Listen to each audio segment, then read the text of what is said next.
അസ്സലാമു അലൈക്കും വറഹ്മത്തുള്ളാഹി വബറകാതുഹു. നിസ്കാരക്കുപ്പായവും നിസ്കരിക്കുന്ന മുസല്ലയുമെല്ലാം കൃത്യമായും വൃത്തിയായും മടക്കി വെക്കുന്നതിനും സൂക്ഷിക്കുന്നതിനും പലപ്പോഴും സ്ത്രീകൾ വേണ്ടത്ര ശ്രദ്ധ പുലർത്താറില്ല. നമ്മൾ നിത്യമിടുന്ന ഡ്രസ്സുകളാവട്ടെ, നമ്മൾ പുറത്തു പോകുമ്പോൾ ഇടുന്ന ഡ്രസ്സുകളാവട്ടെ, നമുക്ക് ഒരുപാട് കളക്ഷൻസ് ഉണ്ടാവും. പല വെറൈറ്റീസിലുള്ള ഡ്രസ്സുകളുടെ കളക്ഷൻ നമ്മൾ വൃത്തിയായി നീറ്റായി അലമാരകളിലും കബോർഡുകളിലും എല്ലാം ഇങ്ങനെ അടുക്കി വെച്ചിട്ടുണ്ടാവും. എന്നാൽ നമ്മുടെ നിസ്കാരക്കുപ്പായം ഒന്ന് പരിശോധിച്ച് നോക്കിയാൽ പലപ്പോഴും കാണാൻ കഴിയുന്നത് മഞ്ഞ നിറം കേറിയ കരിമ്പൻ കുത്തിയിട്ടുള്ള, അല്ലെങ്കിൽ അവിടെയും ഇവിടെയും എല്ലാം കീറലുള്ള, വളരെ ദയനീയാവസ്ഥയിലുള്ള ഒരു കുപ്പായമായിരിക്കും. സത്യത്തിൽ നാം ഇടുന്ന വസ്ത്രങ്ങളെക്കാൾ കൂടുതൽ പ്രാധാന്യവും ബഹുമാനവും നൽകേണ്ട ഒന്നാണ് നമ്മുടെ നിസ്കാരക്കുപ്പായം. കാരണം ഈ ഭൂമിയോട് നമ്മൾ വിട പറഞ്ഞു പോകുമ്പോൾ നമ്മോട് കൂടെ ഉണ്ടാകുന്ന ഏക വസ്ത്രമാണത്. മാത്രമല്ല, നാം അത് ധരിക്കുന്ന സമയം നമ്മൾ പ്രത്യേകം ഓർക്കേണ്ടതുണ്ട്. നമ്മുടെ റബ്ബിനോട് ഏറ്റവും ആത്മാർത്ഥമായി അടുക്കുന്ന, നമ്മുടെ റബ്ബുമായിട്ട്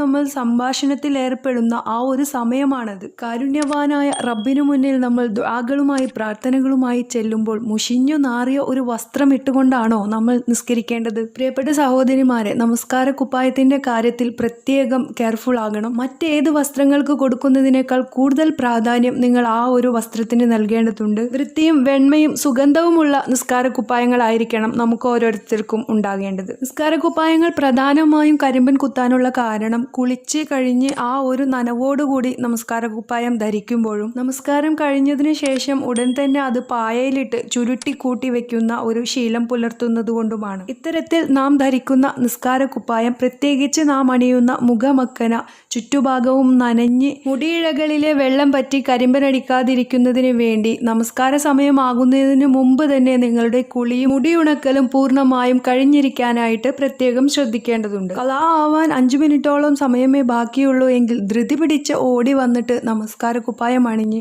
നമസ്കരിക്കുന്ന പതിവ് ഒഴിവാക്കി ബാങ്ക് കൊടുക്കുന്നതിന് ഒരല്പം മുമ്പ് തന്നെ നിങ്ങൾ വുളു എടുത്ത് ഒരല്പം നേരം ഖുർആൻ ഓതുകയും ദിക്റുകളിലും ദുആകളിലും മുഴുകിയിരുന്നതിന് ശേഷം നമസ്കാരത്തിലേക്ക് പ്രവേശിക്കുകയും ചെയ്യുകയാണെങ്കിൽ നമ്മുടെ ശരീരത്തിൽ ഉണ്ടായിരുന്ന വുളു എടുത്തതുകൊണ്ടുള്ള നനവെല്ലാം പൂർണ്ണമായിട്ടും മാറിയിട്ടുണ്ടാകും. മാത്രവുമല്ല, നമസ്കരിക്കുന്നതിന് മുമ്പായിട്ട് ദിക്റുകളിലും ദുആകളിലും കുറച്ചു നേരം മുഴുകിയിരുന്നു കഴിഞ്ഞാൽ നമസ്കാരത്തിൽ നമുക്ക് കൂടുതൽ ഏകാഗ്രത ലഭിക്കാൻ അത് വളരെയധികം ഹെൽപ്ഫുൾ ആണ്. ഇനി നമുക്ക് ശരിയായ രീതിയിൽ എങ്ങനെയാണ് നമ്മുടെ നമസ്കാര കുപ്പായവും അതുപോലെ തന്നെ നമസ്കരിക്കുന്ന മുസല്ലയും മടക്കേണ്ടത് എന്നൊന്ന് നോക്കാം. മുസല്ലകൾ നമസ്കാരം കഴിഞ്ഞാൽ പലരും ചുരുട്ടിക്കൂട്ടി കട്ടിലിനടിയിലേക്കോ മറ്റോ തള്ളി വെക്കാറാണ് പതിവ്. എന്നാൽ നാം നമസ്കരിക്കുന്ന മുസല്ലകളോട് നിങ്ങൾ ഒരിക്കലും അവഗണന കാട്ടരുത്.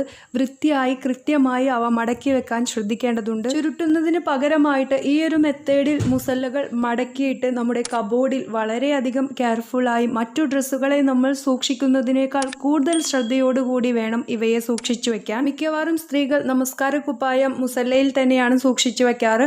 അത് നിസ്കാരശേഷം അലക്ഷ്യമായി ഊരുകയും ചുരുണ്ടുകൂടിയ അവസ്ഥയിൽ മുസല്ലയിലിട്ട് മുസല്ല ചുരുട്ടി കൂട്ടിയെടുക്കുകയാണ് പലരും ചെയ്യാറുള്ളത്. എന്നാൽ ആ ഒരു നമസ്കാര കുപ്പായം ഊരി കൃത്യമായി വൃത്തിയിൽ മടക്കി നല്ല ഭംഗിയിൽ നമ്മുടെ മുസല്ലയിൽ വെച്ച് മടക്കാൻ എന്തുകൊണ്ട് നാം ശ്രമിക്കുന്നില്ല? ഇനി മുതൽ തീർച്ചയായും നിങ്ങൾ എല്ലാവരും തന്നെ നമ്മുടെ നമസ്കാര കുപ്പായം വൃത്തിയായി മടക്കിയതിനു ശേഷം മാത്രമേ മുസല്ലയിൽ വെച്ച് മടക്കാൻ പാടുള്ളൂ. തീർച്ചയായും ഈ ഒരു മാറ്റം നമ്മുടെ ലൈഫിൽ കൊണ്ടുവന്നു കഴിഞ്ഞാൽ അത് നമുക്ക് തരുന്ന സാറ്റിസ്ഫാക്ഷൻ വളരെ വലുതാണ്. നമസ്കാര കുപ്പായം ഇത്തരത്തിൽ മടക്കി വെക്കുന്നതിനു മുമ്പ് അതിലൊട്ടും തന്നെ നനവില്ല എന്ന കാര്യം കൂടെ ഉറപ്പുവരുത്തേണ്ടതുണ്ട്. അഥവാ ഇനി അതിൽ ഒരല്പമെങ്കിലും നനവിന്റെ അംശമുണ്ട് എങ്കിൽ ഡ്രയറിൽ ഇടുകയോ അതല്ലെങ്കിൽ വാതിലിനു പിറകിലോ മറ്റോ ആയി ഇതുപോലുള്ള ഹുക്ക് പിടിപ്പിച്ച് നിസ്കാര കുപ്പായം ഉണങ്ങുന്നത് വരെ ഒന്ന് ഫാൻ ഇട്ട് അത് പൂർണ്ണമായിട്ടും ഉണങ്ങിയതിന് ശേഷമാണ് നിങ്ങൾ ഇങ്ങനെ മടക്കി വെക്കേണ്ടത്. ഇനി നമ്മുടെ ഓരോരുത്തരുടെയും കയ്യിൽ നിർബന്ധമായും വേണ്ടതാണ് ഏതെങ്കിലും ഒരു സുഗന്ധദ്രവ്യം, ഏതെങ്കിലും ഒരു അത്തർ, നല്ല മണമുള്ള ഏതെങ്കിലും ഒരു അത്തർ നമുക്ക് തീർച്ചയായിട്ടും കൈവശം വേണം. നമ്മുടെ നമസ്കാര കുപ്പായങ്ങൾക്കും നമ്മുടെ മുസല്ലകൾക്കും എപ്പോഴും അത്തറിന്റെ സുഗന്ധം ഉണ്ടാകാൻ വേണ്ടി എല്ലാവരും ശ്രദ്ധിക്കണം. നമ്മുടെ റബ്ബിന്റെ മുന്നിൽ ദുആ ഇറക്കുന്ന കൈകളുമായി നമ്മൾ എത്തുന്നത് തീർച്ചയായിട്ടും സുഗന്ധവും വൃത്തിയും ശുദ്ധിയുമുള്ള വസ്ത്രം ധരിച്ചുകൊണ്ടും അതിനേക്കാളേറെ ശുദ്ധിയുള്ള മനസ്സുകൊണ്ടും ആയിരിക്കട്ടെ.